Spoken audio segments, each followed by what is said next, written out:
문제달인 신의 손입니다. 공무원 한국사 핵심으로 강의 시작하겠습니다. 고려시대의 사회, 고려시대의 신분제도는 귀족, 중류층, 양민, 그리고 천민으로 구성되어 있었어요. 귀족의 특징은 왕족과 5품 이상의 관료, 그리고 과거를 독식했었고요. 음서와 공음전의 혜택을 받았어요. 신분 변동이 가능한 계층이었어요. 신분이 고정되어 있는 거 아니에요. 과거를 통해서 이 중류층, 특히 샹리 같은 경우요, 중앙 귀족화가 가능했고요. 중앙 귀족이라 할지라도 낙향에서 샹리로 격화되기도 했어요. 이 귀족층의 지배계층의 변천을 보면 전기 때는 문벌귀족이죠. 개경에 거주했고 대대로 고위관직을 차지했으며 유력가문, 특히 왕실과의 중첩된 혼인관계를 통해서 신분을 유지했어요. 무신집권기 때는 당연히 무신이겠죠. 무신 정변으로 정권을 장악했고요. 후기에는 건문세족인데요. 대부분이 친원 세력 또는 부원 세력이라고도 하죠. 음서를 통해서 관직에 진출했고 도평 의사사를 장악하고 있었고요. 부재쥐주, 그 지역에 살지 않는 대농장 소유자였어요. 불교를 일반적으로 믿고 있었고요. 역시 말기 때는 신진 4대부가 등장하게 되는데 친명적 성향이었고요. 과거라는 실력을 통해서 관직에 진출했고 중소지주이면서 향리 출신들이 많았어요. 새로운 사상인 성리학을 수용했네요. 중류층은 말단 행정직이에요. 그리고 직역을 세습함으로써 국가에서 토지를 지급받았어요. 향리나 군인 같은 경우 대표적이죠. 군인전과 외역전이 있었으니까요. 중류층의 구성은 중앙관청의 말단설이인 잡류와 궁중실무 관리를 하는 남반, 그리고 지방행정실무를 담당하는 향리가 있었고, 그 다음에 군반, 직업군이죠. 그 다음에 기술관이 있었는데 상층 향리들은 대부분 호족 출신들이었고요. 호장, 부호장을 대대로 배출했어요. 양민의 특징은 조세나 공납역 어떤 의무 대상자죠. 원칙적으로 과거 응시하는 게 가능했지만 실질적으로는 불가능에 가까웠어요. 대부분 농민이라고 할 수 있는 이 백정으로 이렇게 구성되었어요. 조선의 백정은 도산업자지만 고려의 백정은 농민이었어요. 상민과 수공업자, 향부곡 소민이 있었고 이런 신량 역천인이 있었어요. 참고로 향부곡은 신라 때부터 있었지만 이 소는 고려 때 생긴 거예요. 향부곡 소민은 신분상으로는 양민이었어요. 천민 아니에요. 하지만 일반 군현민보다 더 많은 세금과 차별을 받았네요. 거주 이전에 자유가 없었고요. 국자감 입학과 과거 응시가 불가능했어요. 향부곡민들은 농업에, 그리고 소민들은 수공업에 이렇게 종사했어요. 신량 역천이라고 해서 신분상 양민이었지만 역천이요, 천한일에 이렇게 종사한 사람들을 얘기해요. 어업에 종사하는 어감, 그리고 소금 굽는 염간, 목축업 목자간, 광물 채굴하는 철간, 그리고 봉화대에 일하는 봉화관, 그리고 양수척이라고 있었는데 양수척은 후에 화척과 제인, 즉 도산업자와 광대로 이렇게 분화되어지네요. 천민은 대다수가 노비였어요. 특징은 매매와 상속과 증여의 대상이 됐네요. 재산으로 취급했다는 거예요. 사람이 아니라 일천 직천이에요. 즉 부모 중에 하나라도 노비면 자식도 노비가 되는 것이고요. 천자수모법이라고 해서 그 자식은, 노비의 자식은 엄마 소유주에게 귀속된다라는 거예요.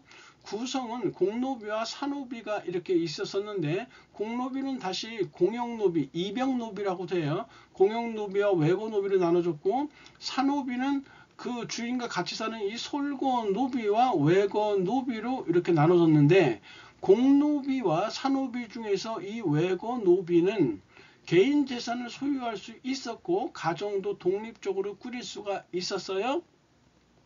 고려시대의 생활 모습을 보면 향도라는 게 있었었는데요. 매향 활동을 하던 불교 신앙 조직이에요. 매향이라는 거는 이 향나무를, 매자가 매장하다의 매자잖아요. 그러니까 향나무를 묻으면서 활동하던 불교 신앙 조직이에요. 미륵부를 만나서 구원받기를 소원하던 그런 집단이고요. 사천매양비라고 해서 향나무를 묻고 세웠던 비예요. 내세 행운과 국태민안, 나라가 평안해지기를 기원하는 내용이 담겨 있네요. 향도가 후기 때 들면 이 향도의 성향이 바뀌는데 신앙활동에서 초기엔 신앙활동이라고 하잖아요. 불교신앙조직. 그러다가 마을의 공동체 생활을 주도하는 것으로 성격이 바뀌게 돼요. 조선시대에 두례로 발전했고요. 16세기에는 향약의 하부 조직으로 편입되었네요. 사회시책은 목적이 농민 생활을 안정시켜서 국가의 재정이라든지 어떤 안정을 도모하기 위함이었죠.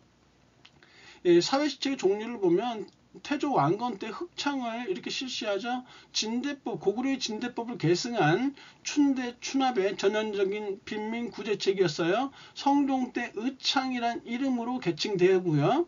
상평창을 성종 때 개경, 서경 11목에 설치했는데 이 상평창은 물가조절기구였어요. 동서대비원은 문종 때 설치되어지는 의료기관이에요. 개경의 동서 쪽에 설치됐고요. 기타 해민국은 약국이었고 구제도감이나 구급도감은 상설기구가 아니에요. 임시기구예요. 재난이 발생했을 때, 재해가 발생했을 때 그때 만들어진 임시기구였다는 사실. 제2부는 광종 때 설치되어졌는데 기금을 마련해서 그 이자로 빈민을 구제하는 이런 기관이었어요. 법률 여성 가족제도를 살펴보면 이 고려시대의 법률은 이 법전이 따로 없었기 때문에 당의 법률을 바탕으로 한 형법이 제정됐고 일반적으로는 주로 관습법에 이렇게 의존했어요. 실형주의 원칙에 죄를 지으면 벌을 받는 거죠. 거기에 배상제를 이렇게 도입을 했어요. 반역죄, 불효죄를 중죄로 다스렸고 형벌은 태장도유사라고 해서 태라는 거는 회초리로 볼기를 치는 거죠. 장은 곤장이에요. 도는 이 옥살이를 시키는 거고 유는 유배형이에요. 사는 사형이죠. 이 사형제는 삼심제로 특별히 운영되어졌고요. 지배층들은 귀향형이라고 해서 고향으로 되돌려 보내는 이런 형이 지배층에게만 적용됐던 것이에요. 집행보류라는 것이 있었었는데 귀양형이에요. 이거는 귀향이 아니라 귀양형을 받은 자가 부모상을 당하면 7일간의 휴가를 줬고요. 70세 이상의 노부모를 봉양할 가족이 없는 경우에는 그 집행을 이렇게 보류했어요. 여성들의 지위가 사실은 조선시대부터 훨씬 높았어요. 사실 조선 전기랑은 좀 비슷하지만 조선 후기에 성리학이 자리 잡으면서 여성들의 지위가 완전히 격화되었잖아요. 하지만 고려시대 때는 여성들의 지위가 상대적으로 높았고요. 역사상 고려시대 때의 여성들의 지위가 가장 높았다고 볼 수 있어요. 여성이 호주가 될 수 있었어요. 얼마나 선진적이에요? 호족의 연령순으로 계제를 했지 남녀 구별을 하지 않았고요. 남자가 처가 호족에 등재된 경우도 있어요.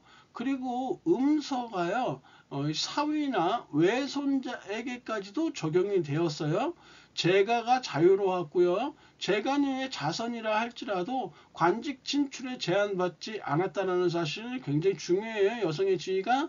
가족제도는 일부 일처가 일반적이었고요. 재산에 대한 그 균분 상속 제도가 이루어졌어요. 똑같이 아들, 딸 구별 없이 똑같이 균분 상속이 이루어지는 거예요. 오늘날과 똑같잖아요. 진짜 이랬어야 되는 것이죠.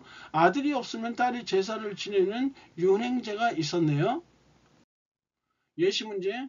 고려시대 사회 모습에 대한 설명을 가장 적절치 않은 것은 1번 개경 서경 11목에 상평장 두었다고 했었죠. 맞는 거고 향도라는 거는 고려 전기 때는 신앙적인 성격에서 그 다음에 공동생활체 성격으로 바뀐다고 했었죠. 그러니까 지금 이 내용은 고려 후기에 신앙적 향도로 바뀌었다라는 것이 이게 틀린 내용이에요. 고려 전기 때 신앙적인 향도고요. 고려 후기 때 가면 공동생활체적 모습으로 바뀌게 돼요. 2번 틀렸고요. 기금을 마련한 뒤 이자로 빈민을 구제하는 제2부 설치 맞고요. 귀양형 받은 사람이 부모상을 당했을 때는 7일간의 휴가 주었고요. 부모상 치를 수 있도록 했었죠. 그래서 정답 2번이네요. 감사합니다.